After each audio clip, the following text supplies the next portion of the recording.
Olá, bem-vindos à nossa análise de hoje. Vamos mergulhar em alguns métodos bem fundamentais de comunicação espírita. Aqueles descritos lá na segunda parte de O Livro dos Médiuns do Kardec, sabe? Especificamente os capítulos 11 e 12. Sematologia, tipologia, pneumatografia. Isso mesmo. A fonte é esse clássico, né?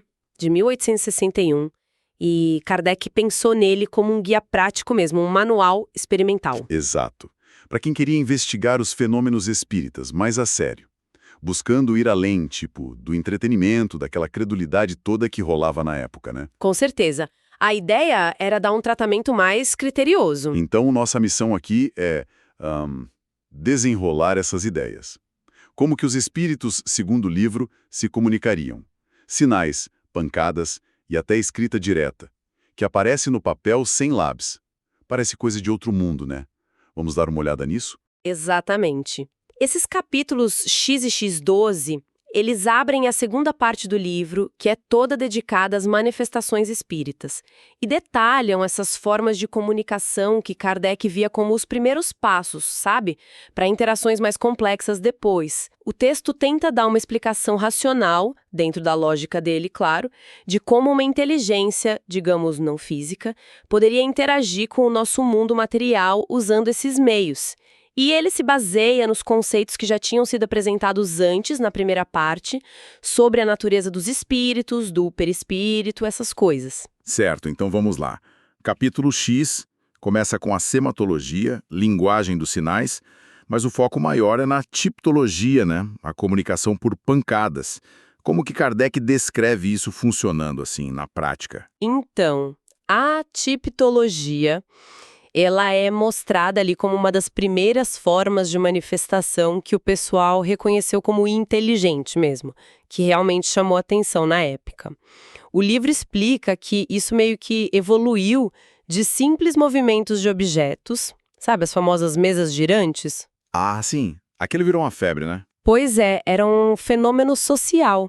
E a partir desses movimentos, perceberam que dava para estabelecer um código. O capítulo detalha principalmente duas variações. A primeira é a tipologia basculante.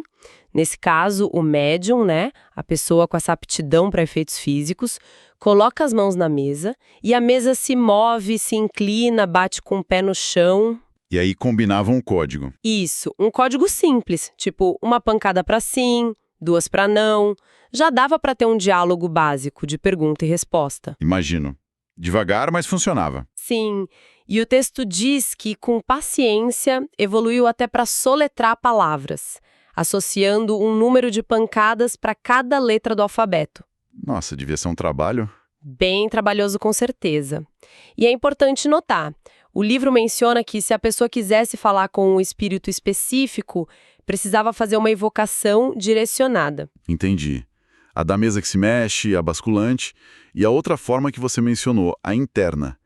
Essa parece mais sutil. Sim, a tipologia interna, ou passiva, essa é descrita como um fenômeno diferente.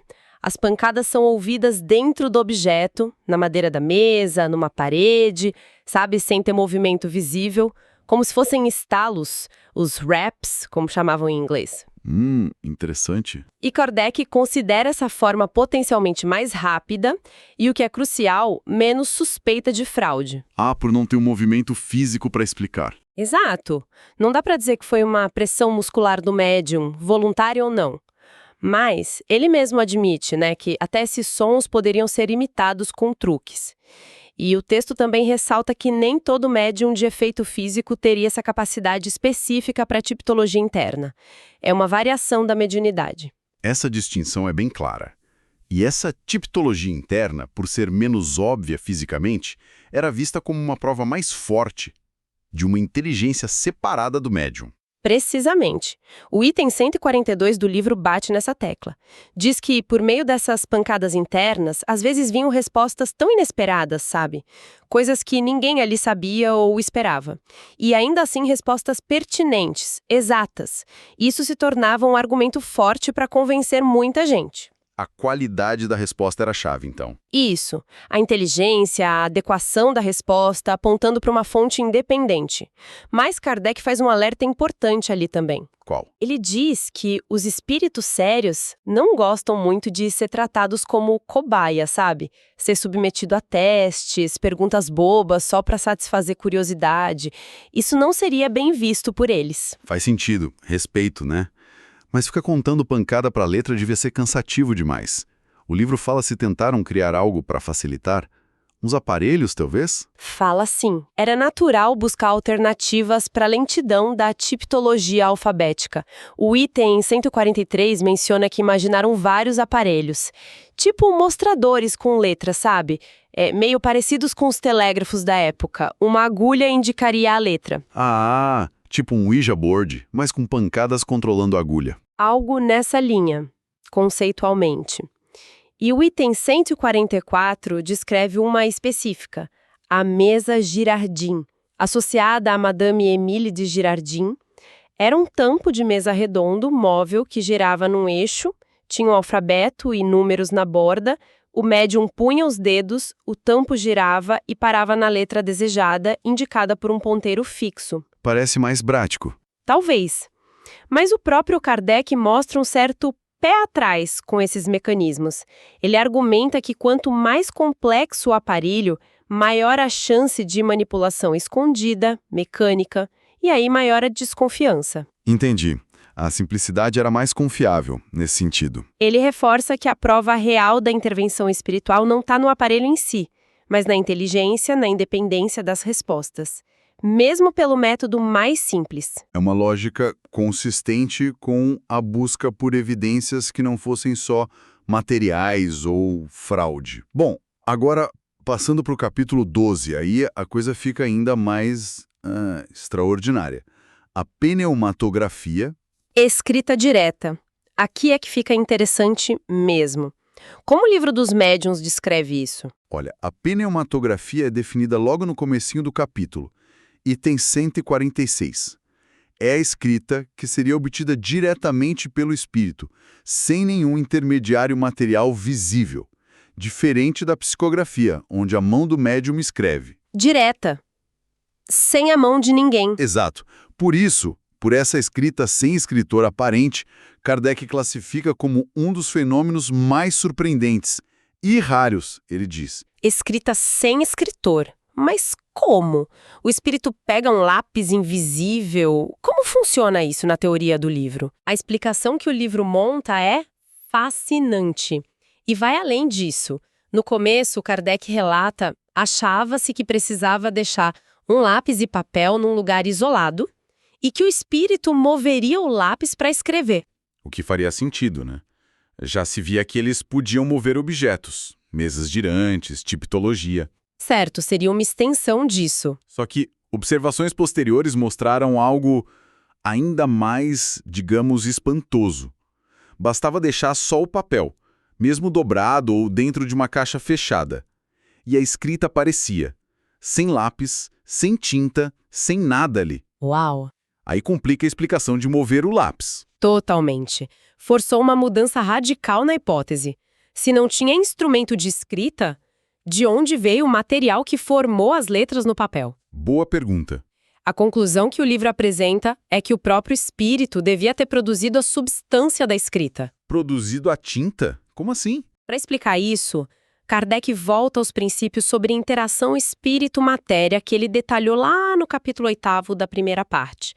A ideia central ali é que o espírito age sobre a matéria etérea, o tal fluido cósmico universal, usando o próprio envoltório dele, o perispírito, que o livro descreve como um corpo semimaterial, fluídico, a ponte entre o espírito puro e o corpo físico. Ok. O perispírito como ferramenta. Isso. Pela vontade e combinando esses fluidos universais com fluidos do ambiente e do próprio médium presente, mesmo que passivo, o espírito poderia manipular essa matéria quintessenciada e, com isso, formar objetos temporários ou, nesse caso, depositar no papel as substâncias coloridas para formar a escrita. Caramba! Então a teoria não é que ele move algo invisível, mas que ele cria a própria tinta a partir desses fluidos, manipulando a matéria num nível bem fundamental? Exatamente essa é a teoria que Kardec propõe na obra. É uma tentativa de dar uma explicação física dentro do paradigma espírita para um fenômeno que parecia desafiar tudo. Realmente leva a ideia de interação espírito-matéria para outro nível mesmo. Com certeza. O livro até menciona mais para frente, no capítulo 14, que existiriam médiuns com aptidão especial para isso, os médiuns pneumatográficos. Essa faculdade seria bem rara e permitiria obter desde traços soltos, letras, sinais, até palavras, frases curtas e muito, muito raramente textos mais longos. E precisaria de condições especiais para acontecer. Sim, as condições essenciais seriam a seriedade do propósito, recolhimento, prece. O texto diz que seria impossível conseguir isso em ambientes frívolos ou por pura curiosidade. Entendi. E qual a utilidade disso, então? Se é tão raro e difícil, por que os espíritos usariam algo assim? A utilidade principal que Kardec aponta no capítulo 12 é o valor como prova material, prova da existência e da ação de uma inteligência oculta, sabe? Ah, o impacto da prova em si. Exato.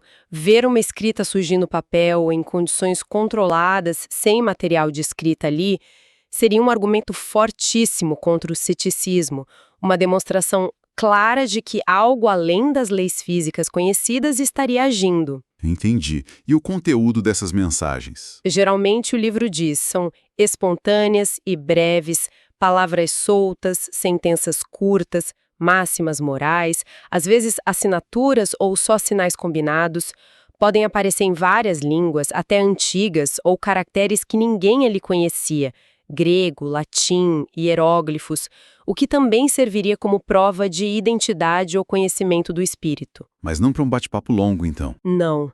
Justamente pela dificuldade e limitação, não seria um método prático para conversas detalhadas. A psicografia se tornaria muito mais útil para isso depois. Compreendido.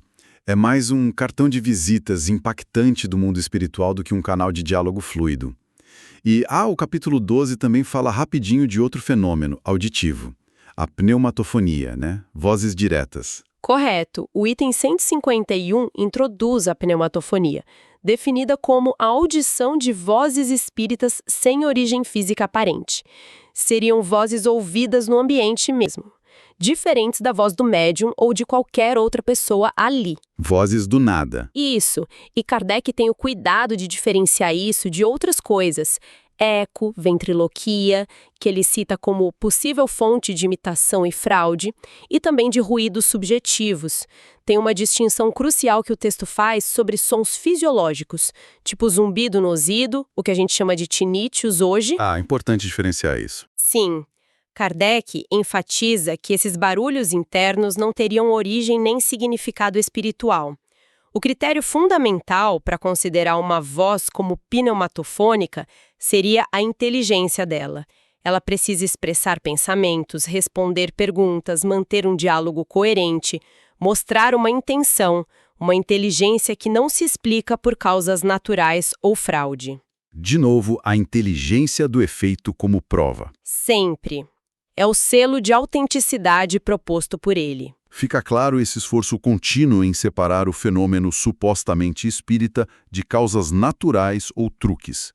Então, olhando para esses dois capítulos juntos, o X e o 12, que cobrem essas formas iniciais de comunicação, na segunda parte do livro, qual o quadro geral que a gente tira disso? O que a gente vê é uma progressão bem fascinante na complexidade e na natureza dos fenômenos que Kardec descreve. A gente começa com a tipologia, uma interação que é primeiro física, né? Mover a mesa, mas que ganha um propósito inteligente com um código. Pancadas para sim e não, depois letras. É a ponte entre o físico e a comunicação. Exato. E depois, com a pneumatografia, a teoria dá um salto enorme. Postula uma capacidade do espírito não só de mover matéria que já existe, mas de agir sobre fluidos sutis para criar matéria visível, duradoura, na forma de escrita, Uma interação espírito-matéria muito mais profunda. muito mais direta. Então, esses capítulos ilustram bem a tentativa do Kardec de sistematizar, de oferecer explicações racionais, dentro do referencial espírita, claro, para fenômenos que iam do cinético, do movimento, até o comunicativo inteligente, culminando em manifestações que pareciam desafiar a própria noção de matéria. E tudo isso dentro daquele objetivo maior do livro. Sim, o objetivo declarado desde o início. Apresentar o espiritismo como um campo de estudo, de observação, quase uma ciência moral baseada em fatos, buscando princípios, leis, em contraste com a fé cega, a superstição, o charlatanismo. Por isso os alertas constantes, rigor na observação, cautela com fraudes e, acima de tudo, discernimento crítico e moral para avaliar as comunicações. Entender essa lógica interna e o contexto é chave para quem estuda esses textos hoje, né? Fundamental. Exploramos então a tipologia, comunicação por pancadas, e a pneumatografia, essa escrita direta bem intrigante, detalhadas lá nos capítulos 11 e 12 de O Livro dos Médiuns. Vimos como a obra descreve esses métodos como formas iniciais e, no caso da escrita direta, bem extraordinárias de interação entre o que a gente chama de mundo visível e mundo invisível. Exatamente. E olha, como um ponto para a gente refletir depois. A teoria que Kardec monta para a escrita direta, especialmente, como ele baseia na questão 10 do item 128, sugere uma poderosa ação que o espírito exerce sobre a matéria, algo que, nas palavras do próprio texto, as pessoas da época estavam longe de suspeitar. Isso deixa a gente com a pergunta que a própria fonte levanta, né? Se a gente aceitasse as premissas ali descritas sobre espíritos, perispírito, fluidos, essa capacidade de interação, quais seriam as verdadeiras fronteiras, as possibilidades dessa interação entre esses dois mundos? É uma questão profunda. Com certeza, com implicações que vão muito além das mesas girantes e que convidam a gente a continuar pensando sobre isso.